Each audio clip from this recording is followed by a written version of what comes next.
بسم اللہ الرحمن الرحیم۔ السلام علیکم۔ میرا نام سیرت فاطمہ ہے اور میں کراچی کی رہنے والی ہوں۔ میرے گھر میں میرے والد صاحب، میری والدہ اور میرا بھائی کامران جو کہ میرا بڑا بھائی ہے۔ ہم 4 افراد اس چھوٹے سے گھر میں رہا کرتے تھے۔ یہ ان دنوں کی بات ہے جب میں صرف 16 برس کی تھی۔ کامران بھائی کے ساتھ ساتھ مجھے بھی ڈاکٹر بننے کا شوق تھا، اور یہ شوق صرف ہمارا ہی نہیں، ہمارے والد صاحب کا بھی تھا۔ ان کا یہی ایک خواب تھا کہ میرے دونوں بچے بڑے ہو کر ڈاکٹر بنے، اور ہمارا گھرانہ بہت خوشحال گھرانہ تھا۔ سبھی ایک چھت کے تلے ایک پرسکون خوشحال زندگی بسر کر رہے تھے، ایک دوسرے سے بہت پیار اور محبت سے رہتے تھے۔ میرے بابا بہت شفیق اور رحم دل ہوا کرتے تھے۔ وہ اپنے بچوں پر جان چھڑکنے والے انسان تھے۔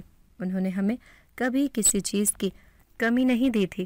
ہم اچھا کھاتے، اچھا پہنتے تھے۔ انہوں نے ہر طرح سے ہمارا خیال رکھا ہوا تھا۔ کبھی بھی زمانے کی گرم یا سرد ہوا ہمیں نہ لگنے دی تھی۔ میں اور میرا بھائی کامران ہمارے خاندان کے سب بچوں کے مقابلے میں سب سے بہتر زندگی گزار رہے تھے۔ ہمارے پاس والدین جیسی بہترین نعمت کے ساتھ ساتھ دنیا کی آسائشوں کی بھی کوئی کمی نہیں تھی۔ میرے بابا کا اپنا کاروبار تھا، ان کا اپنا کاروں کا شو روم تھا۔ وہ بہترین طریقے سے اسے چلا رہے تھے، جس سے انہیں بہت اچھا منافع مل رہا تھا، جس سے گھر اور پڑھائی دونوں کا خرچ آسانی سے چلتا آ رہا تھا۔ یہ سب ایسے ہی چلتا رہا تھا۔ بابا کو گھر کی بھی فکر رہتی، وہ گھر میں کسی چیز کی کمی نہ آنے دیتے۔ ہمارا فریج ہر وقت موسمی پھلوں سے بھرا رہتا تھا، اور کھانے بھی اعلیٰ قسم کے بنوائے جاتے۔ روزانہ کی بنیاد پر ایک ڈش گوشت کی ضرور بنتی تھی۔ امی جان کے ہاتھ کا ذائقہ تو کیا ہی کہنے۔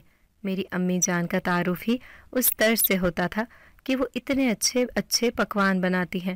بابا جان کو کھانوں میں بہت دلچسپی تھی شروع سے ہی، اسی لیے امی جان کو بھی ہمیشہ کوکنگ کی کتابیں لا کر دیتے کہ بیگم آج یہ پکاؤ، آج وہ پکاؤ۔ میرے بابا جان کھانے کے شروع سے ہی شوقین تھے۔ پہلی مرتبہ جب امی جان کے ہاتھ کا کھانا کھایا تھا تبھی اپنا دل ہار بیٹھے تھے کہ کیسا ذائقہ ہے ہاتھ میں، شادی تو اسی سے کروں گا۔ پھر وہ ایسے ایسے کھانے بنوانے میں کیسے پیچھے رہ سکتے تھے جب رشتہ ہی اسی لیے مانگا تھا۔ ان کو شکل و صورت کی کوئی فکر نہ تھی، لیکن ماشاءاللہ سے امی جان تو تھی بھی بہت خوبصورت۔ یہ بڑی چمکتی چمکتی آنکھیں، پتلے سے ہونٹ، لمبے کالے سیاہ بال، تو ابا جی تو ویسے ہی دل ہار بیٹھے تھے اور فوراً رشتہ بھیج دیا امی جی کے گھر۔ امی جان اپنے والدین کی اکلوتی بیٹی تھی، تو انہوں نے جہیز دینے میں بھی پیچھے کوئی کسر نہیں چھوڑی تھی۔ یوں ان کا گھر خوشیوں سے بھر گیا اور نئی زندگی کی شروعات ہوئی۔ میرے بابا میری پھپھو کی طرف گئے تھے ان کے گھر، اور پھر وہاں امی جان کو پسند کر لیا۔ ابا جی کی بس ایک ہی بہن تھی، پھپھو نائلہ۔ ان کے والدین کا ایکسیڈنٹ ہو گیا تھا جس وجہ سے وہ بچ نہ سکے، اور پھپھو اور بابا جان نے اکیلے زندگی گزاری، جس میں پھپھو بڑی تھی اور میرے بابا ان سے چھوٹے تھے۔ پھپھو نائلہ نے بہت دھوم دھام سے بابا جان کی شادی کروائی۔ امی جان سے بھی خوب دوستی تھی کیونکہ وہ ان کے سسرالی رشتہ دار بھی تھے۔ مجھے زندگی بھر یہ افسوس رہا کہ کاش میرے کوئی ماموں یا خالہ لوگ ہوتے، لیکن ان میں سے کوئی بھی نہیں تھا۔ میرے نانا جان اور نانی جان ہی تھے بس جو کوہ مری میں رہائش پذیر تھے۔ ہم اکثر چھٹیوں میں کوہ مری کی سیر کرنے اپنے ننیال جایا کرتے تھے۔ مجھے اپنے نانا نانی سے بہت لگاؤ تھا۔ ہمارے رشتہ دار تو اتنے تھے ہی نہیں، بس یہی چند لوگ تھے۔ میں جب اسکول جاتی تھی تو میری دوستیں مجھے بتاتی ان کے اتنے بڑے بڑے خاندان ہوتے تھے، اتنی ساری جوائنٹ فیملیز، اتنے سارے رشتہ داروں کے بیچ رہنا کتنا مشکل ہوتا ہوگا۔ میں ہمیشہ یہ سوچتی، لیکن کبھی کبھی میرے دل میں بھی یہ خواہش پیدا ہوتی کہ ہمارے بھی جگہ جگہ رشتہ دار ہوتے، ہم ان کی طرف رہنے جاتے، لیکن ایسا کچھ تھا نہیں۔ کامران بھائی بہت خاموش طبیعت کے مالک تھے اور بہت چپ چاپ سے رہتے۔ ان کا کمرہ الگ تھا۔ وہ ڈاکٹر بننا چاہتے تھے تو بابا جان نے ان کی اس خواہش کو اہمیت دی، کیونکہ بابا جان کی بھی یہ خواہش تھی کہ دونوں بچے ڈاکٹر ہی بنے، اور ان کے خواب کو تعبیر دینے کی بھرپور کوشش کی اور ان کا داخلہ میڈیکل میں کروا دیا۔ وہ سارا دن اپنی پڑھائی پر توجہ دیتے، لیکن معمول کے مطابق وہ اکثر شام کی چائے ہم سب کے ساتھ پیا کرتے اور ان کے خواب کو تعبیر دینے کی بھی بھرپور کوشش کی اور ان کا داخلہ میڈیکل میں کروا دیا۔ وہ سارا دن اپنی پڑھائی پر توجہ دیتے، لیکن معمول کے مطابق وہ اکثر شام کی چائے ہم سب کے ساتھ پیا کرتے۔ امی نے سوچ رکھا تھا کہ بھائی کے ڈاکٹر بنتے ہی ان کی شادی کروا دی جائے گی۔ ان کو کسی بھی طرح سے پابند نہیں رکھا جائے گا، وہ جہاں مرضی جس شہر میں چاہے رہ سکتے ہیں، ان پر کوئی زور زبردستی نہیں تھا۔ بھائی کی پڑھائی اب مکمل ہو چکی تھی، انہوں نے جاب کے لیے انٹرویو بھی دے دیے تھے۔ کسی گاؤں کے قریب جلد ہی وہاں سے کال آنی تھی۔ میری امی جان ایک آزاد خیال کی خاتون تھی، جنہوں نے کبھی بھی اپنی اولاد کو کسی بھی طرح کا پابند نہیں رکھا تھا، نہ ہی کبھی اپنا کوئی فیصلہ ہم بہن بھائی پر مسلط کرتی۔ انہوں نے ہم بہن بھائی کو ہر طرح سے ذہنی طور پر آزاد چھوڑا تھا۔ ہم اکثر اپنے فیصلے خود لیا کرتے تھے، جس میں ہمیں امی جان کی بھرپور سپورٹ دستیاب ہوتی تھی، جبکہ بابا جان کبھی کبھار سختی کا مظاہرہ کرتے اور ہمارے فیصلے سے اختلاف کرتے، لیکن امی جان ہمیشہ یہی کہتی کہ جس بھی چیز میں میرے بچے خوش، میں بھی اسی میں خوش۔ ہم دو ہی تو بچے تھے ان کو جان سے بھی عزیز تھے، اب بھلا وہ ہماری کوئی بھی بات کیسے ٹال سکتی تھی؟ اسی لیے یہ سلسلہ ایسے ہی چلتا آ رہا تھا۔ ایک دن اچانک بھائی کے فون پر کال آئی، انہیں پتہ لگا کہ کامران بھائی کی جاب لگ چکی ہے، کل ان کی روانگی تھی۔ اس کے جانے کے خیال سے سارے گھر میں خاموشی سی چھائی ہوئی تھی، ورنہ تو ہم بہن بھائی نے سارا گھر سر پہ اٹھایا ہوتا تھا۔ امی جان ان کی پیکنگ کئی مرتبہ چیک کرتی، لیکن کچھ نہ کچھ رہ جاتا۔ اس کے سارے کاغذات وغیرہ بھی امی جان نے اس کے بیگ میں پیک کر دیے تھے۔ میں امی جان سے کہنے لگی، امی بھائی کیسے رہیں گے اکیلے؟ ان کے سارے کام تو سارا دن آپ کرتی رہتی ہیں، مجھے نہیں لگتا وہ زیادہ دور اتنا عرصہ رہ لیں گے، کہیں ایسا نہ ہو کہ وہ کوئی آدھا ادھورا آپریشن ہی چھوڑ کر بھاگ آئیں۔ امی مجھے ڈانٹتے ہوئے کہنے لگی، اچھا بولو، ایسے نہیں کہتے، اللہ کی امان میں رہے کامران، ہمیشہ بس بھائی کے لیے ہر وقت دعا کیا کرو، خیریت سے وہ انسانیت کی خدمت کرنے کے لیے جا رہا ہے اور اپنے مقصد میں ہمیشہ کامیاب رہے، آمین۔ امی جان نے کامران بھائی کے لیے خوب دعائیں مانگی اور سامان پیک کر کے سائٹ پر رکھ دیا۔ وہ ابھی نہا کر فریش ہو کر کمرے میں داخل ہوئے تھے۔ امی ان کے لیے گرما گرم چائے لینے چلی گئیں۔ میں ان کے کمرے میں خاموش بیٹھی ان کو دیکھ رہی تھی۔ وہ شیشے میں دیکھتے ہوئے مجھ سے مخاطب ہوئے تھے اور امی ابو کا خیال رکھنے کا کہنے لگے۔ امی کو بالکل بھی تنگ مت کرنا سیرت، ورنہ میں اسی وقت یہاں آ جاؤں گا اور تمہارے کان کھینچ لوں گا۔ میری آنکھوں میں اب آنسو تیرنے لگے تھے۔ وہ میرے قریب آ کر بیٹھ گئے اور میرے ماتھے پر بوسہ دیا۔ رو کیوں رہی ہو؟ پاگل، ایسا کرو گی تو میں اپنا جانا کینسل کر دوں گا۔ خدا کو کیا منظور تھا، یہ کوئی نہیں جانتا تھا۔ کامران اپنی بہن سیرت پر جان چھڑکنے والا بھائی تھا۔ وہ کبھی بھی ایک دوسرے سے الگ نہیں رہے تھے، بس کچھ ہی عرصہ کامران کی پڑھائی کے دوران دور ہوئے تھے۔ وہ بھی کامران چھٹی پر آتا رہتا تھا۔ یہ پہلی مرتبہ ہے کامران اتنے لمبے عرصے تک گھر سے باہر جا رہا تھا، اسی لیے سیرت کے لیے یہ بہت مشکل تھا کہ وہ اب اس گھر میں کامران کو نہ دیکھے گی۔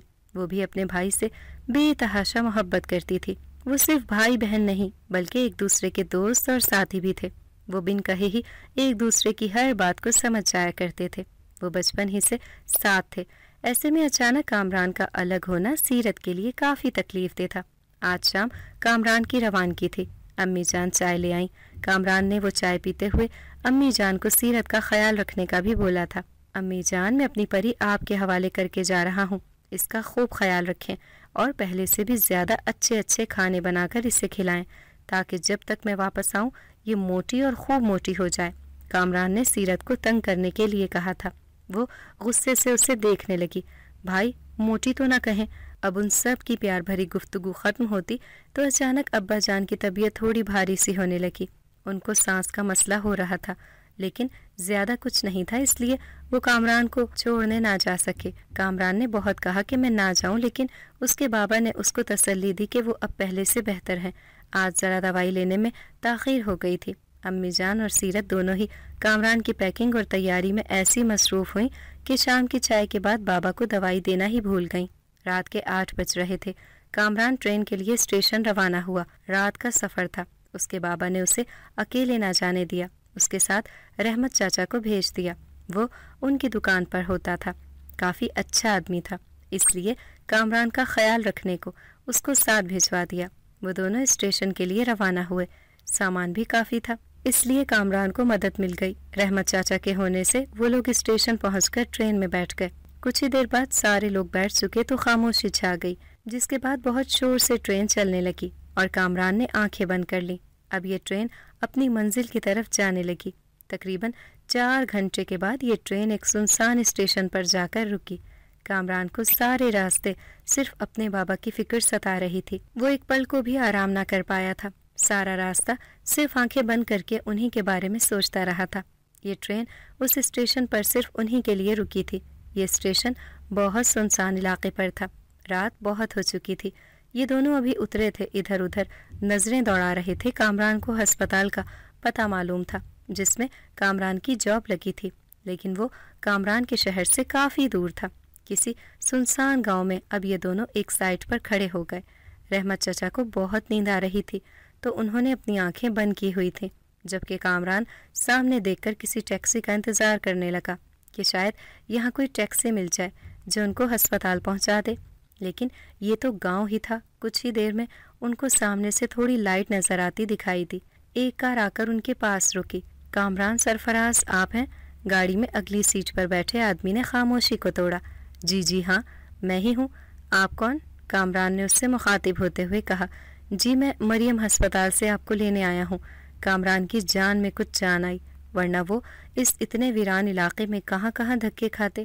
وہ سارا سامان گاڑی میں رکھنے کے بعد اس کے ساتھ روانہ ہو گئے۔ ابھی گاڑی چلی ہی تھی کہ ایک عجیب سی چیز گاڑی کے آگے آ کر رکی، جو انسان نہیں لگ رہا تھا، لیکن تھا انسان ہی کے قد کاٹ کا۔ ایک کچھ عجیب سا تھا۔ گاڑی کے نیچے آتے آتے بچا تھا، لیکن گاڑی کے رکتے ہی فوراً وہ بھاگ کر جھاڑیوں میں کود گیا۔ کامران کا دل زور سے چلنے لگا تھا۔ اف خدایا، یہ کیا بلا ہے؟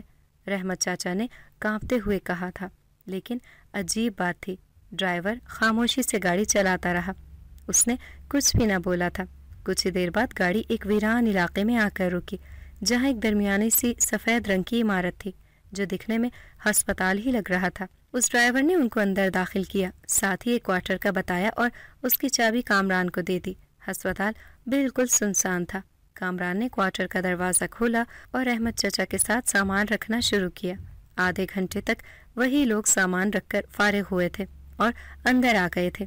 یہ بس ایک ہی کمرہ تھا، اٹیچ باتھ روم کے ساتھ، اور ایک چھوٹا سا کچن تھا جس میں ایک سلنڈر رکھا ہوا تھا کھانا بنانے کے لیے، کیونکہ یہ کسی گاؤں کا علاقہ تھا۔ سامنے بستر دیکھ کر کامران کو نیند کا خیال آیا اور وہ اس نرم سے بستر پر لیٹ کر گھر کال ملانے لگا۔ رات کا 1 بج رہا تھا۔ سیرت سے اس کی بات ہوئی، بابا کی خیریت معلوم کی اور اپنی خیریت بتا کر اس نے فون بند کر دیا۔ ابھی آنکھیں بند ہی کی تھیں کہ گاڑی کے سامنے آنے والا جانور کا خیال اس کے ذہن میں دوڑنے لگا۔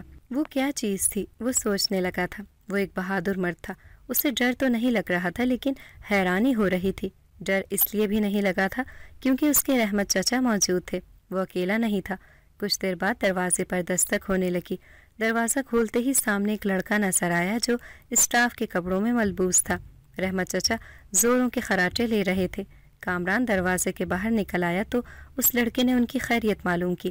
کسی بھی چیز کی ضرورت ہو سامنے ہی اشارہ کرتے ہوئے اس لڑکے نے بتایا کہ میں وہاں موجود ہوں، بے جھجک ہو کر میرے پاس آ جانا۔ اب وہ نہایت تمیز کے ساتھ اس سے پیش آ رہا تھا۔ واپس آ کر کامران اپنی جگہ پر سو گیا اور گاڑی کے سامنے آنے والی اس چیز کے بارے میں سوچنے لگا۔ پھر اس نے اپنے ذہن کو دلاسا دینے کی بھرپور کوشش کی کہ ایک گاؤں ہے، یہاں ایسے جانوروں کا آنا جانا ہوتا ہوگا، اور سو گیا۔ سیرت، سیرت، اٹھو بیٹا، ٹائم دیکھو ذرا، اٹھ جاؤ، تیار ہو کر باہر آؤ، میں ناشتہ لگا رہی ہوں۔ شائستہ بیگم سیرت کو کمرے کے باہر سے آوازیں دے کر باہر کھانے کی میز پر بلا رہی تھی۔ سرفراز احمد جو کہ سیرت کے بابا تھے، وہ بھی پھولتی سانسوں کے ساتھ کرسی پر آ کر بیٹھ گئے۔ سیرت نے آتے ساتھ ہی اپنے بابا کو زور سے گلے لگایا اور ان کے کندھے پر ٹیک لگا دی۔ بابا جان، کامران کی بہت یاد آ رہی ہے، وہ رونے سا منہ بنا کر بولی۔ اس کے بابا نے اسے دلاسا دیا، دیکھو بیٹا، وہ ڈاکٹر بن چکا ہے، اس کی تعلیم کے بعد تو اسے ٹریننگ لینی ہی ہے نا۔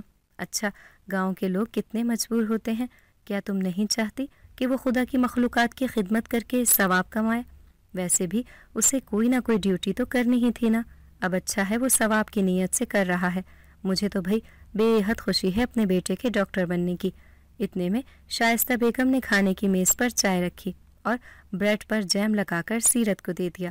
سیرت بیٹا، تم بھی اب اپنی امی کا ہاتھ بٹا دیا کرو، وہ سیرت سے بولنے لگی۔ کل کو پرائے گھر جاؤ گی تو مشکل میں پڑ جاؤ گی. ہم بھی تو تھے نا اپنے گھر میں بھی اپنے ماں باپ کی لاڈلی تھی, پھر بھی کتنا کچھ بنانا سیکھ گئی. پوچھو ذرا اپنے بابا سے, وہ میرے کھانوں کے دیوانے ہوئے تھے. سیرت منہ بناتے ہوئے بولنے لگی, امی جان ابھی تو صرف 16 سال کی ہوں, ابھی سے پیچھے پڑ گئی ہیں. میں کچن میں گھس گئی تو بابا کے لیے ڈاکٹر کون بنے گا؟ کامران بھائی کے ساتھ مجھے بھی ڈاکٹر بن کر قوم کی خدمت کرنی ہے بابا جانی. اس کی بات سن کر بابا جانی خوش ہوتے ہوئے سیرت کے ماتھے پر بوسہ دینے لگے. ہاں میری جان, بالکل ٹھیک کہا, بس مجھے بھی اب میڈیکل کالج میں داخلہ لینا ہے. اس کے والدین اس بات پر راضی ہو گئے تھے. تم تعلیم مکمل کرو, جیسے ہی تم 18 برس کی ہو جاؤ گی ہم تمہیں میڈیکل یونیورسٹی بھیج دیں گے اور تم وہاں سے ڈاکٹر بن کر ہی آؤ گی. یوں سیرت اپنے 18 سال کی سالگرہ کا بے صبری سے انتظار کرنے لگی, لیکن وہ اس بات سے انجان تھی کہ کوئی اور بھی اس کے 18 سالہ ہونے کا انتظار میں بیٹھا ہے. وہ آنے والے مصیبت کے پہاڑ سے اب تک انجان تھی. وہ صبح ہوتے ہی کالج کے لیے تیار ہو رہی تھی. اس کے کمرے کی کھڑکی لان کی طرف کھلتی تھی. وہ شیشے میں اپنا عکس دیکھ رہی تھی. اسے یوں محسوس ہوا جیسے ان کے لان سے کھڑکی کی طرف کوئی بھاگتا ہوا گیا. وہ چونک کر کھڑکی کی طرف بھاگی تھی. کھڑکی سے ادھر ادھر جھانکا لیکن وہاں پر کوئی بھی موجود نہ تھا. وہ تھوڑا مزید چونکی, کچھ تو تھا لیکن کہاں چلا گیا. وہ حیرت سے آہستہ آہستہ باہر کی طرف آئی. امی جان کہاں ہیں آپ؟ امی جان نے کچن سے آواز دی. یہاں ہوں بیٹا. وہ ان کی جانب بڑھ گئی. بابا کہاں ہیں؟ وہی ان سے پوچھنے لگی. بیٹا وہ تو واک پر جاتے ہیں, 8-9 بجے تک آ جاتے ہیں. تمہیں تو پتہ ہے, پھر کیوں پوچھ رہی ہو؟ اس کی ماں نے جواب دیتے ہوئے کہا. نہیں کچھ نہیں. وہ انبنتی وہاں سے چلی گئی جیسے وہ کچھ کہنے نہیں آئی تھی. اس نے بریڈ پر جیم لگا کر کرسی پر بیٹھ کر کھایا. اس بات سے وہ بہت خاموش ہو کر کسی سوچوں میں گم ہو چکی تھی. اور پھر وہ رکشے میں بیٹھ کر کالج چلی گئی. کامران ہسپتال کا جائزہ لینے نکلا. آج اس کا اس ہسپتال میں پہلا دن تھا. کچھ ڈاکٹروں کی آپس میں میٹنگ تھی. اس ہسپتال میں صرف چند ہی ڈاکٹر تھے کیونکہ یہ زیادہ آبادی والا علاقہ نہیں تھا. کبھی کبھی ہی کوئی مریض داخل ہوتا تھا, ورنہ اکثر ایسے ہی سب دوائی لے کر چلے جاتے تھے. شام ہونے والی تھی. کامران سیڑھیوں پر باہر بیٹھا تھا. اس نے رحمت چچا کو بھی صبح گھر کے لیے روانہ کر دیا. اب وہ اکیلا ہی تھا. اپنے کوارٹر کے باہر جو ہسپتال کے ساتھ ہی تھا اس پر بیٹھا تھا اور اپنے سامنے کا منظر دیکھ رہا تھا. بہت سے اونچے اونچے پہاڑ تھے اور گھنے پیڑ تھے. سامنے ایک کار رکی جس سے ایک بہت خوبصورت لڑکی باہر نکلی جس نے ریڈ کلر کی لانگ میکسی پہن رکھی تھی اور پیروں تک ڈھکی ہوئی تھی, اور اسی کلر کے لانگ بوٹ بھی. اس کے لمبے گھنگرالے بال تھے جو اس کی کمر سے بھی نیچے تک جا رہے تھے. وہ خود ڈرائیو کر کے آئی تھی. اس کے ہمراہ کوئی بھی مرد نہیں تھا. اس نے اتر کر کار کے پیچھے والی ڈور کو کھولا اور کامران کو اشارے سے بلانے لگی. کامران نے آہستہ آہستہ اپنی جگہ چھوڑی اور دھیمے قدموں سے اس کی سمت بڑھنے لگا. ان سے ویل چیئر لانے کا بولا. کامران ہسپتال کے باہر رکھی ایک ویل چیئر لے آیا. دونوں نے مل کر ایک 50-60 برس کے آدمی کو باہر نکالا اور اس پر بیٹھا دیا. اب اس نے گاڑی لاک کی اور ہسپتال کی جانب بڑھنے لگے. کامران بھی اس کے ساتھ ساتھ چلنے لگا. وہ لڑکی بے حد دلکش تھی. وہ انسان کے روپ میں ایک حور زمین پر اتری ہو جیسے اتنی پرکشش تھی. ہسپتال میں داخل ہو کر کامران نے سینئر ڈاکٹر نعمان کو بلایا. اس وقت بس وہی دونوں ڈیوٹی پر موجود تھے. ڈاکٹر نعمان نے ان کا جائزہ لیا. وہ ایک فالج پیشنٹ تھے اور کوئی خاص رسپانس نہیں دے رہے تھے. ڈاکٹر نعمان نے اس لڑکی سے مخاطب ہوتے ہوئے کہا, ان کی یہ کنڈیشن کیسے ہوئی؟ تو انہوں نے بتایا, یہ پہلے ہی بیمار تھے. میری والدہ کے فوت ہونے کے بعد مزید رسپانس دینا بند کر گئے ہیں. اوہ, ڈاکٹر نعمان نے انہیں کچھ دن تک ایڈمٹ ہونے کا کہا. وہ اپنی ضرورت کا سارا سامان اپنے ساتھ لائی تھی. کامران نے ان کو ایک کمرے کا بتا دیا. وہ اس میں سامان منتقل کرنے لگی. ڈاکٹر نعمان نے کچھ ضروری دوا لکھ دی اور اس کے مریض کو کامران سے ڈرپ لگانے کا کہا. وہ لڑکی اس پیشنٹ کے ساتھ کرسی پر بیٹھ گئی اور ڈرپ کو چلتا دیکھنے لگی. کامران اس کے چہرے کو غور سے دیکھتا رہا. وہ اسے بہت دلکش لگی تھی اس وقت, اور کچھ ہی دیر بعد وہ اس کمرے سے باہر نکل آیا. سیرت کالج میں بھی بہت گمسم سی رہتی تھی اور آنے کے بعد بنا کچھ کھائے پیے سو گئی تھی. اس کی ماں کو اس پر حیرت ہوئی کہ اتنا بولنے والی لڑکی اس قدر خاموش کیوں ہو گئی ہے. پہلے تو اس نے سوچا کہ شاید بھائی کے جانے کی وجہ سے اداس ہے. پھر اسے خیال آیا کہ اس وقت تک تو ٹھیک تھی, اب اچانک کیا ہو گیا تھا. سیرت کے والد بھی واک کے بعد چائے پی کر اپنے کام پر چلے جاتے, جبکہ ماں کا سارا دن ہی کام میں گزر جاتا. انہوں نے اب سیرت کے والد صاحب سے کہہ کر رحمت چچا کی بیٹی کو اپنے لیے ملازمہ رکھ لیا تھا. اس گھر کی بڑھتی خاموشی اب شائستہ بیگم کو ڈرانے لگی تھی. سیرت صبح اٹھ کر چلی جاتی، 2 بجے واپس آ کر سو جاتی، کبھی دوپہر میں کھانا کھلاتی، کبھی ایسے ہی سو جاتی۔ شام کو 5 بجے اٹھ کر پھر سے چائے کے بعد پڑھائی میں لگ جاتی۔ شام 8 بجے جب اس کے بابا آتے تو ان کے ساتھ باتیں کرتے۔ 10 بجے تک وہ دوائی لے کر سو جاتے تو وہ کچھ دیر لان میں واک کرتی اور 11 بجے سونے چلی جاتی۔ کامران کے جانے کے بعد ورنہ پہلے اس کا سارا دن ٹہلتے اور ہنستے گزرتا رہتا تھا، لیکن اس میں اب یہ خاموشی کسی نئے طوفان کا پتہ دے رہی تھی۔ کامران کو صبح اٹھتے ہی اس لڑکی کا خیال آیا۔ اس نے چائے کے 2 کپ بنائے، اس کو کھڑکی سے وہ لڑکی ہسپتال کے پارک میں بیٹھی نظر آئی تو وہ چائے کے کپ لے کر اس کے پاس آ کر بیٹھ گیا اور 1 کپ اسے دے دیا۔ اس نے کامران کی طرف دیکھا، اس لڑکی کی آنکھیں گہری نیلی تھیں، سفید رنگت پر وہ مزید دلکش نظر آ رہی تھی۔ کامران نے اس کا نام پوچھا، اس نے جواب دیا، میرا نام حورین ہے۔ کامران اس کی تعریف کیے بغیر نہ رہ سکا، آپ بہت خوبصورت ہیں، بالکل اپنے نام کی طرح۔ حورین تھوڑا سا مسکرائی اور یہاں وہاں دیکھنے لگی۔ حورین نے اب کامران سے سوال کیا، آپ ڈاکٹر ہیں اور کب سے یہاں رہ رہے ہیں؟ کامران نے کہا، ابھی 1 ہی ہفتہ پہلے جوائن کیا ہے۔ اس لڑکی نے اپنے آئی بروز گائے۔ اوہ! کامران کو حیرت ہوئی تو اس لڑکی نے جواب دیا، میں اکثر یہاں اپنے بابا کو لے کر آتی ہوں، آپ کو پہلے کبھی نہیں دیکھا تھا، اسی لیے پوچھا۔ ان کی گفتگو اب بڑھتی گئی، وہ اکثر کامران کے کوارٹر میں آ جاتی، ان میں اب اچھی دوستی ہو چکی تھی۔ کامران کی طرح وہ لڑکی بھی خاموش مزاج تھی۔ سیرت سیرت سیرت اٹھ جاؤ بیٹا، شام کے 6 بجنے والے ہیں، ابھی تک سو رہی ہو؟ سیرت کا سر بھاری ہونے لگا تھا، اس کی عادت تھی وہ اٹھنے کے فوراً بعد پہلے شیشے میں خود کو دیکھتی۔ سیرت کا دروازہ اندر سے ہمیشہ بند رہتا تھا، لیکن اس کی کھڑکی ہمیشہ کھلی رہتی تھی۔ اس نے خود کو شیشے میں دیکھا، اسے اپنی گردن کے گرد ہلکے سے لال رنگ کے نشان نظر آئے۔ وہ گڑبڑا سی گئی، یہ کیا ہے؟ اس نے خود کو مزید شیشے کے قریب کیا اور وہ اس جگہ ہاتھ پھیرنے لگی جہاں پر اس کو وہ نشان نظر آئے تھے۔ وہ نشان اب غائب تھے۔ وہ پریشان سی ہو گئی، اس نے سوچا شاید وہ نیند سے اٹھی تھی، اس لیے اسے وہم ہوا ہوگا۔ اس نے دوپٹے کو سر پہ کیا اور باہر آ کر کرسی پر بیٹھ گئی۔ اس کی ماں نے اسے بوسہ دیا، بیٹا کیا بات ہے؟ کچھ دن سے میں دیکھ رہی ہوں تم کھوئی کھوئی سی رہنے لگی ہو۔ سیرت ہلکا سا مسکرائی اور امی جان کے گلے لگ گئی۔ ایسی کوئی بات نہیں میری پیاری امی جان، 1 کپ چائے پلا دیں، میرا سر بھاری ہوتا ہے۔ اس کی ماں چونک کے اٹھی، کیوں بیٹا، طبیعت تو ٹھیک ہے نا؟ وہ اس کا ماتھا چیک کرنے لگی۔ ہاں بس دل عجیب سا ہو رہا ہے جب سے کالج سے واپس آئی ہوں۔ اس کی ماں اٹھ کر چائے بنانے چلی گئی۔ سیرت دروازے سے کھڑی ہو کر لان میں دیکھنے لگی، موسم آج بہت اچھا ہو رہا تھا۔ اس کی ماں نے اسے چائے کے لیے آواز دی، اس نے ماں کی طرف دیکھا، لیکن اگلے ہی پل اسے یوں محسوس ہوا جیسے کوئی تیزی سے یہاں سے گزر گیا۔ اس نے ہوا کے جھونکے کو بھی محسوس کیا جو کسی کے گزرنے سے اس کے چہرے کو محسوس ہوا۔ وہ پریشان سی ہو کر اندر آ گئی اور چائے کی سپ لیتے اس گلے والے نشانات کے بارے میں سوچنے لگی۔ وہ کس طرح کے نشان تھے، لیکن پھر غائب ہو گئے اور لان میں کسی کے بھاگنے کی بات اسے مزید پریشان کر رہی تھی۔ کچھ ہی دیر بعد اندھیرا مزید بڑھ گیا اور وہ کھلے دروازے کو دیکھتی رہی۔ اب کی بار اس دروازے سے اس کے باس اندر داخل ہوئے جن کے ہاتھ میں بہت سے شاپر تھے۔ اس نے آتے ہی وہ سب شائستہ کے ہاتھ میں تھما دیا۔ جلدی نکالو کیک، ہماری بیٹی کی آج 17ویں سالگرہ ہے۔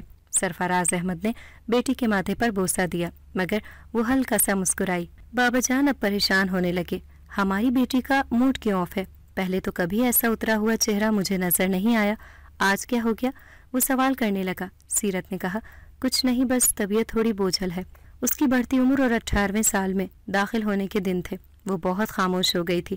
اس کی تعلیم بھی بہت جلد مکمل ہونے والی تھی۔ اب وہ میڈیکل کے امتحانات دینے کی تیاری میں تھی، لیکن اس کا بوجھ بالکل معاف ہونے لگا۔ اسے کچھ بھی سمجھ نہیں آ رہا تھا، اچانک وہ ایسی خاموش کیوں ہو چکی تھی۔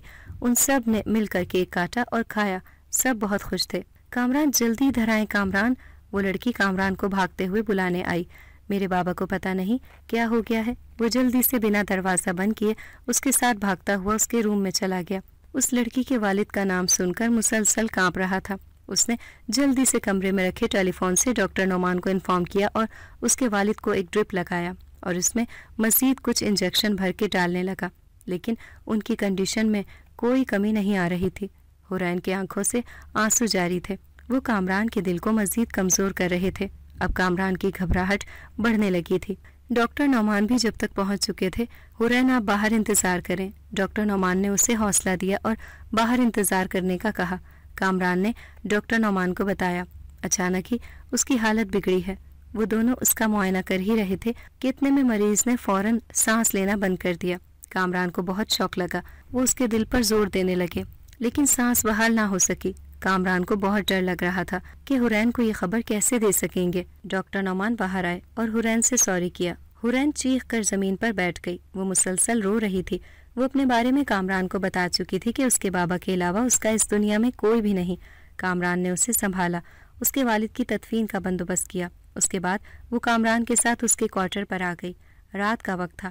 کامران نے اسے رات وہیں رکنے کا کہا۔ وہ سخت صدمے کا شکار تھی۔ کامران نے چائے بنا کر اسے پیش کی۔ اب دونوں چائے پینے لگے۔ حرین کے آنسو مسلسل بہہ نکلے۔ کامران نے اس کے ہاتھ پر ہاتھ رکھا اور اسے سہارا دیا۔ حرین، کیا آپ مجھ سے شادی کریں گی؟ حرین نے چونک کر کامران کو دیکھا اور خاموشی سے اٹھ کر کھڑکی سے باہر دیکھنے لگی اور چائے کے سپ بھرنے لگی۔ کامران اس کی جواب کا منتظر ہو کر اس کی سمت دیکھنے لگا۔ حرین نے مخاطب ہوتے ہوئے کہا، کیا آپ مجھ سے واقعی شادی کریں گے؟ اب کی بار کامران کی حیرانی کی کوئی انتہا نہ تھی۔ اس نے اٹھ کر حرین کا ہاتھ پکڑ لیا۔ آپ مجھے شروع دن سے ہی بہت اچھی لگتی ہیں، بس مجھے ایک بار اپنے والدین سے بات کرنی ہوگی۔ مجھے پورا یقین ہے وہ میری خوشی کا ضرور مان رکھیں گے۔ حرین نے کہا، اگر میں اس بات کی اجازت نہ دوں تو؟ وہ چونک گیا۔ مگر کیوں؟ حرین نے اسے روکا۔ دیکھو کامران، میرا اس دنیا میں اب تمہارے علاوہ کوئی نہیں ہے اور ہم دونوں نکاح کر لیتے ہیں۔ جب تم گھر جاؤ تو اپنے والدین کو بتا دینا۔ کامران کو فی الحال نکاح کرنا ہی ضروری لگا۔ اس کے والدین نے بھی یہی سوچا تھا کہ کامران کی جاب لگنے کے بعد اس کی شادی کرا دیں گے۔ کامران اس سے بذات خود واقف تھا، سو اسے کوئی ڈر نہ تھا اپنے والدین کی ناراضگی کا۔ اگلی صبح کامران نے حرین سے نکاح کر لیا۔ حرین کا گھر یہاں سے تھوڑا سا دور تھا، لیکن وہ واپس پلٹ کر جانا نہیں چاہتی تھی۔ کامران کی جاب بھی یہیں تھی، تو وہ اس کے ساتھ ہی اس کمرے میں رہنا چاہتی تھی۔ کامران نے 2 دن کی چھٹی لی تھی۔ شادی کی وجہ سے ڈاکٹر نعمان کو بھی کامران کی اس بات سے بہت خوشی ہوئی تھی کہ اس نے اس بے سہارا لڑکی سے شادی کر کے بہت اچھا کام کیا تھا، لیکن آگے چل کر کامران کو ضرور اس بات پر پچھتانا تھا۔ اس کی زندگی نے اب ایک نیا موڑ اختیار کیا تھا۔ انہوں نے اپنی زندگی کی شروعات کر لی تھی۔ کامران حرین کو پا کر بے حد خوش تھا۔ بہت عرصہ گزر چکا تھا، کامران نے گھر کا چکر نہیں لگایا تھا۔ بس والدین اور سیرت سے کبھی کبھار چھٹی کے ٹائم تھوڑی سی بات ہو جاتی تھی۔ وہ ہسپتال سے بہت تھکا آتا جاتا تھا، لیکن اب 1 ہفتہ گزر چکا تھا، کامران کی کوئی فون کال موصول نہیں ہوئی۔ اس کی والدہ بے حد پریشان تھی، اس کا فون مسلسل بند جا رہا تھا۔ سیرت نے بھی بمشکل امتحان دے دیے تھے، اسے اب نتیجے کا انتظار تھا۔ اس کے بعد وہ بھی کسی ہسپتال کو جوائن کرنے والی تھی تاکہ وہاں پر سینئر ڈاکٹرز کی نگرانی میں کام کرے، لیکن اچانک سے شائستہ کے فون کی بیل بجی تو ایک قیامت برپا ہو گئی۔ اس نے کال اٹینڈ کرنے کے بعد خیریت پوچھی اور فوراً ہی رونے زمین پر بیٹھ گئی۔ سیرت دوڑتی ہوئی اپنی ماں کو سنبھالنے لگی۔ کیا ہوا امی جان، کیا ہوا؟ وہ ملازمہ کو آوازیں دے کر پانی کا کہہ رہی تھی۔ اتنے میں لڑکی پانی لے آئی۔ اس نے اپنی امی جان کو چھینٹے لگائے۔ اب وہ کچھ ہوش میں آ گئی تو سیرت نے پوچھا، کیا ہوا ہے؟ شائستہ نے بتایا کہ سیرت کے نانا جان اس دنیا میں نہیں رہے۔ سیرت نے جلدی سے اپنے بابا کو کال ملائی۔ وہ جلدی سے گھر پہنچ گئے۔ سیرت نے سامان پیک کر دیا اور وہ لوگ کوہ مری کے لیے روانہ ہو گئے۔ سیرت مسلسل کامران کو کال ملا رہی تھی، لیکن اس کا نمبر بند جا رہا تھا۔ اس نے اسے کئی میسیجز بھی کر دیے تھے، نانا جان کے انتقال کے لیے بھی بتایا تھا، لیکن کوئی جواب نہ آیا تھا۔ وہ لوگ کوہ مری پہنچ چکے تھے۔ شائستہ کا رو رو کر برا حال ہو گیا تھا۔ نانی جان بھی بہت رو رہی تھی اور گھر میں صرف 2 ہی لوگ رہا کرتے تھے، ان کی کوئی دوسری اولاد نہ تھی۔ شائستہ کے علاوہ سیرت ان دونوں کو حوصلہ دے رہی تھی۔ بہت زیادہ ٹھنڈ پڑ رہی تھی۔ تدفین رات ہی کو کروا دی گئی۔ اگلے دن سیرت اپنی نانی جان کے ساتھ بیٹھی تھی۔ نانی کا کیا ہوا؟ نانا ابو کو اس کی نانی نے بتایا، اچھے بھلے واک پر گئے تھے۔ اس کے بعد ایک فون کال آئی جس میں کسی نے بتایا کہ وہ وفات کر چکے ہیں۔ پتہ ہی نہ چلا کیا وجہ تھی۔ ڈاکٹر کے پاس لے کے گئے، اس نے بھی کوئی خاص وجہ نہ بتائی، بس تمہارے نانا جان کی گردن پر ایک لال رنگ کا ہلکا سا نشان تھا، اور تو کچھ بھی نظر نہیں آیا۔ سیرت کو ایک جھٹکا لگا۔ گردن پر لال رنگ کا نشان؟ وہ چونک گئی کیونکہ کچھ دن پہلے اسے اپنی گردن پر وہی نشان نظر آیا تھا۔ وہ پھر سے خاموش ہو گئی تھی اور ایک گہری سوچ میں پڑ گئی تھی۔ کچھ دن بعد سیرت باہر سیر کے لیے نکلی۔ وہ سڑک کے ایک کنارے پر بے مقصد چلتی جا رہی تھی۔ اچانک اس کی نظر پڑی، سامنے بینچ پر کامران کسی لڑکی کے ہمراہ بیٹھا نظر آیا۔ وہ چونک گئی اور ان کے قریب جانے ہی لگی تھی کہ وہ لوگ وہاں سے اٹھ کر چلے گئے۔ وہ جلدی سے واپس آئی اور کمرے میں آ کر اپنا موبائل نکالا تھا اور کال کرنے لگی، لیکن کامران کا فون اب تک بند تھا۔ کامران بھائی یہاں کیا کر رہے تھے؟ کوہ مری میں؟ وہ لڑکی کون تھی؟ کامران اپنی وائف کے ساتھ کوہ مری کی سیر پر آیا تھا، لیکن سیرت نے ان دونوں کو دیکھ لیا تھا۔ اس نے اپنی امی جان کو کامران کی خیریت بتا دی کہ وہ ٹھیک ہیں، آپ فکر نہ کریں۔ مزید کچھ بھی نہیں بتایا کیونکہ وہ پہلے ہی ایک صدمے سے گزر رہی تھی۔ شام کے وقت کامران کی کال آ گئی۔ سیرت نے کال پک کیا اور کال اٹھاتے ہی سیرت نے بولنا شروع کر دیا، بھائی کوہ مری میں کیا کر رہے ہو؟ اور یہ لڑکی کون ہے جو آپ کے ساتھ تھی؟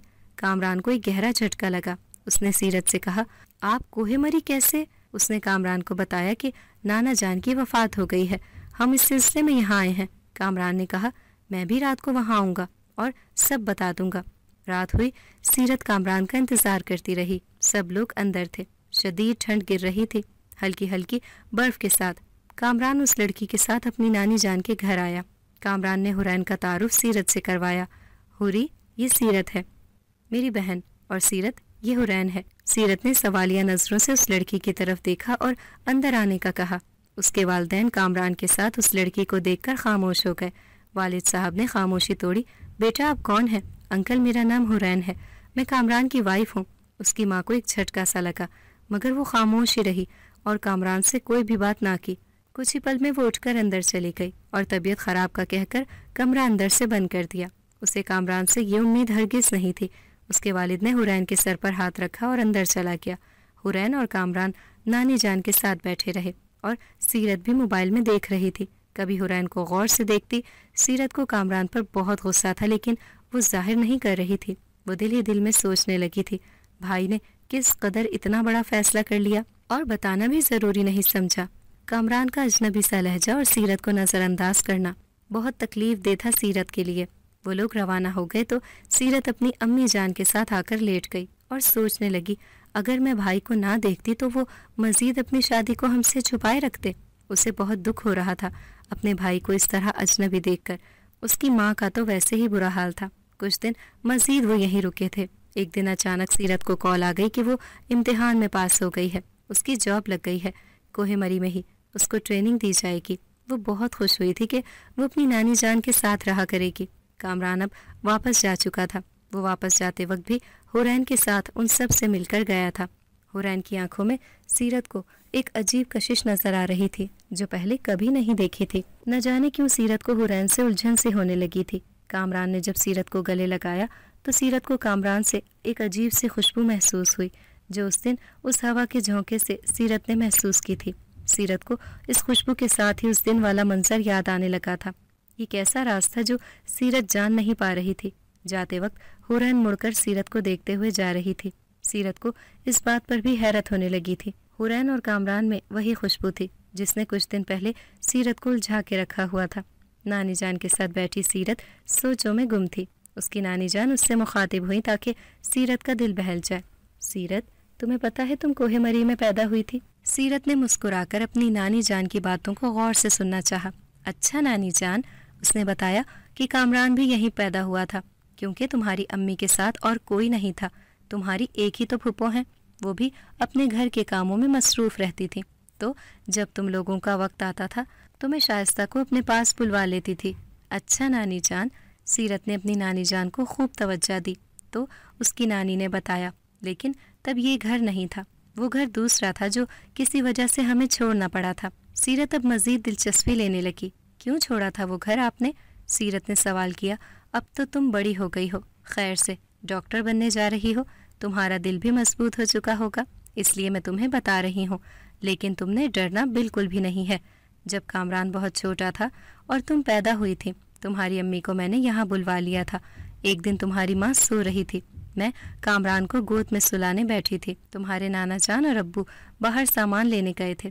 تمہیں پیدا ہوئے ابھی چند ہی گھنٹے ہوئے تھے کہ مجھے جس کمرے میں تم تھی وہاں سے اذان دینے کی آوازیں آنے لگی۔ میں نے جلدی سے کامران کو نیچے رکھا اور تمہیں دیکھنے کو گئی۔ ایک سفید کپڑوں میں ملبوس شخص تمہارے کان میں اذان دے رہا تھا۔ میں کمرے کے دروازے پر کھڑی یہ سارا منظر دیکھ رہی تھی۔ اذان کے ختم ہوتے ہی وہ جنزاد وہاں سے غائب ہو گیا تھا۔ میں کچھ پل کو تو جیسے سکتے میں آ گئی تھی۔ اس کے بعد کچھ ہی دن بعد تمہارے سارے جسم پر لال رنگ کے نشانات پڑنے لگے اور بخار تھا کہ اترنے کا نام ہی نہیں لے رہا تھا۔ میں اور تمہاری ماں سارا دن تمہارے پاس بیٹھے رہتے۔ اس کے بعد اس گھر پر جنات نے قبضہ کر لیا اور وہ بہت دن تک تجھے اپنے ساتھ لے جاتے تھے، لیکن کبھی کوئی نقصان نہیں پہنچایا تھا۔ وہ شاید تمہیں اپنی بیٹی سمجھا کرتے تھے۔ یہی سب کچھ کامران کے ساتھ بھی ہونے لگا تھا۔ اس کو بھی وہ ایک بار کئی دن کے لیے غائب کر کے لے گئے تھے۔ پھر ہم نے کسی مولوی سے بات کی تو اس نے بتایا کہ آپ کو یہ گھر بند کرنا پڑے گا جب تک سیرت 18 برس کی نہ ہو جائے۔ اس گھر کا تالا کبھی مت کھولنا۔ جو ہی میں 18 سال کی ہوئی تو نانی جان نے اس گھر کی چابی میرے حوالے کر دی، کیونکہ میرے 18 سال کے ہونے تک یہ جنات اس گھر میں رہے تھے، لیکن اب میں جوان ہو چکی تھی تو وہ وہاں سے جا چکے تھے تاکہ وہ گھر میرے حوالے کیا جائے۔ جنات کی بھی یہی شرط تھی کہ یہ گھر سیرت کے حوالے کر دو جب وہ 18 برس کی ہو جائے، ورنہ ایک ایک کر کے وہ ہم سب کی جان لے لیں گے۔ اور ہم نے ان سے وعدہ کر کے وہ گھر بند کر دیا۔ اب وہ گھر تمہارا ہے، تم جب چاہو وہاں جا سکتی ہو۔ سیرت کو بہت حیرت ہوئی، ایسا کیسے ممکن تھا کہ جنات نے مجھے اپنی بیٹی سمجھ کر میرے کان میں اذان دے دی تھی۔ سیرت اب روزانہ ہسپتال جانے لگی تھی۔ وہ ڈاکٹر بننے کی تیاری میں تھی۔ روزانہ سینئر ڈاکٹر اسے اپنے ساتھ رکھتے تھے جب کبھی کوئی آپریشن کرنا ہوتا یا چھوٹے موٹے اسٹیچز لگانے ہوتے۔ سیرت کو اب بھی اپنے آس پاس کسی کا وجود محسوس ہوتا تھا۔ وہ بہت چونک سی جاتی تھی اچانک سے۔ اسی دوران اسے کئی لوگوں نے شادی کی آفر کی تھی اسی پیشے کے اندر، لیکن اس نے انکار کر دیا تھا کہ اس کا مقصد فی الحال شادی کرنا نہیں ہے، وہ قوم کی خدمت کرنا چاہتی ہے۔ کامران بھی ایک عرصے بعد واپس اپنے والدین کے پاس لوٹا تھا، لیکن وہ اب کی بار اکیلا تھا۔ جب وہ گھر واپس آیا تو اپنے والدین کے گلے لگ کر بہت رویا۔ اس کی بیوی انسان نہیں تھی، ایک جن زادی تھی۔ وہ انسانوں کا خون چوستی تھی، جسے کئی بار کامران نے رنگے ہاتھوں پکڑا تھا۔ ایک دن وہ کامران کو دیکھ کر بھاگی تھی تو سامنے آتے ٹرک نے اسے کئی حصوں میں تقسیم کر دیا اور وہ ختم ہوئی۔ کامران کو اس بات کا بے حد افسوس تھا کہ اس نے خون پینے کے لیے کامران کے ہسپتال کا ہی رخ کیوں کیا۔ کامران نے مزید اپنے والدین کو بتایا کہ ایک دن اسے سوتے ہوئے حورین اپنے پاس لیٹی محسوس نہ ہوئی تو اس نے اسے ادھر ادھر ڈھونڈنا شروع کر دیا، لیکن وہ کہیں نہ ملی۔ آخرکار وہ ہسپتال سے نکلتی ہوئی آ رہی تھی۔ اس کے دونوں ہاتھوں میں خون لگا ہوا تھا۔ کامران نے حیرت سے پوچھا کہ یہ خون کس کا ہے؟ اس نے بات گول مول کر دی کہ ایک زخمی کتا ملا تھا جس کی بینڈیج کروائی، اور اگلے ہی دن ایک آدمی کی لاش برآمد ہوئی جو ہسپتال میں زیر علاج تھا۔ اس کی کڈنی نکال دی تھی کسی نے۔ کامران کو فوراً اس بات کا خیال آیا کہ اس کی بیوی کے ہاتھ خون سے رنگے ہوئے تھے۔ اب وہ اکثر رات کو کامران کو سوتا چھوڑ کر باہر چلی جاتی تھی اور کامران اسے ڈھونڈتا رہتا۔ وہ سڑکوں پر بیٹھی ملتی۔ جب کامران کا شک اپنی بیوی پر بڑھ گیا تو حورین نے وہاں سے فرار ہونا ہی بہتر سمجھا۔ وہ کامران کو دیکھ کر وہاں سے بھاگی تھی۔ کامران بھی اس کے پیچھے پیچھے بھاگتا ہوا آیا، لیکن وہ ایک بڑے سے ٹرک میں ٹکرا کر ٹکڑوں میں تقسیم ہو گئی۔ یوں کسی پر بھی اس کی موت کا الزام نہ آ سکا اور وہ ایک ایکسیڈنٹ ثابت ہوا۔ اس کی ماں نے دوبارہ اسے اس کے لیے ایک بہت پیاری لڑکی تلاش کی تھی اور بہت دھوم دھام سے اس کی شادی بھی کروائی۔ یہ لڑکی کامران کی پھپھو کی بیٹی نمرا تھی جو باہر پڑھنے گئی تھی، کچھ عرصہ پہلے ہی واپس آئی تھی۔ وہ لوگ آپس میں بہت خوش تھے۔ سیرت کی بھی اب جاب پکی ہو چکی تھی۔ ان کے والدین نے ایک ہسپتال بنوانے کا ارادہ کیا تھا کہ ان کے دونوں بچے اس میں مل کر کام کریں اور قوم کی خوب خدمت کر کے ثواب کمائیں۔ سیرت کے لیے بھی طرح طرح کے امیر گھرانوں کے رشتے آتے جا رہے تھے، لیکن سیرت کو کوئی بھی لڑکا پسند نہ آتا تھا۔ سیرت کا کامران کی شادی کے بعد خوف بڑھ گیا تھا۔ اوپر سے اس کے ساتھ ہونے والے واقعات کا بھی ڈر لگا رہتا تھا، کہیں پھر سے کوئی نئی مصیبت میں نہ پڑ جائیں۔ سیرت کے ساتھ اب بھی ہمیشہ کچھ نہ کچھ الٹا سیدھا ہوتا رہتا تھا۔ کبھی جب وہ نیند سے اٹھتی تو خون کے دھبے اس کے کپڑوں پر لگے ہوتے، کبھی لال نشان اس کی گردن پر ملتے تو کبھی ہاتھوں پر۔ ایک دن ایک بہت ہی اچھے گھر کا رشتہ سیرت کے لیے آیا۔ لڑکا بہت مہذب گھرانے سے تعلق رکھتا تھا۔ وہ خود بہت بڑا عالم تھا۔ دینی تعلیم حاصل کرنے کے ساتھ ساتھ وہ ایک انجینئر بھی تھا۔ تنخواہ کی تو خیر سیرت کو کوئی بھی پرواہ نہ تھی، لیکن مہذب ہونے پر وہ بہت خوش ہوئی تھی۔ اس لڑکے کے ساتھ باتیں کر کے سیرت کو بہت سکون سا ملتا تھا۔ اس لڑکے نے سیرت کو ایک بار میڈیکل کیمپ میں کام کرتے دیکھا تھا۔ سیرت چھوٹے چھوٹے بچوں کا علاج بہت پیار اور محبت سے کر رہی تھی۔ اس لڑکے کو سیرت کا بچوں سے پیار کرنا بہت ہی پسند آ گیا تھا، اسی لیے اس نے سیرت کی طرف رشتہ بھیجا تھا۔ سیرت کا کچھ ہی عرصے میں اس لڑکے کے ساتھ نکاح ہو گیا۔ وہ لوگ اب بہت خوش تھے۔ کامران کے 4 بچے بھی ہو گئے تھے اور سیرت کی ایک ہی بیٹی تھی۔ نانی جان بھی اب وفات پا چکی تھی۔ ان کا سب کچھ بھی اس سیرت کے نام تھا۔ وہ دونوں گھر بھی جو وہ کوہ مری میں چھوڑ گئی تھی، اور بھی بہت کچھ جو ان کی جمع پونجی تھی۔ سیرت کی ماں شائستہ بھی اب اپنے بچوں کے حوالے سے مطمئن تھی۔ سارا کچھ ہی بہت اچھا چل رہا تھا۔ کامران کے بچے اپنی دادی کو بہت پیار کرتے تھے۔ شائستہ کی ناراضگی بھی کامران سے ختم ہو چکی تھی۔ کامران کی پھپھو اب کامران کی ساس بھی بن چکی تھی۔ وہ اکثر ان کی طرف آ جایا کرتی تھی۔ سب مل بیٹھ کر خوب باتیں کیا کرتے۔ سیرت کا شوہر صبح شام سیرت پر اذکار پڑھ کر دم کرتا رہتا۔ سیرت کو اس کا یہ پیار دیکھ کر اس کے لیے مزید عزت بڑھ جاتی تھی۔ یوں سب اپنی اپنی زندگی ہنسی خوشی بتانے لگے تھے۔ اگر آپ کو ہماری آج کی کہانی پسند آئی ہے تو اسے لائک کریں، شیئر کریں اور چینل کو سبسکرائب کرنا مت بھولیے گا تاکہ آپ کو ہر نئی آنے والی ویڈیو کا نوٹیفیکیشن بر وقت ملتا رہے۔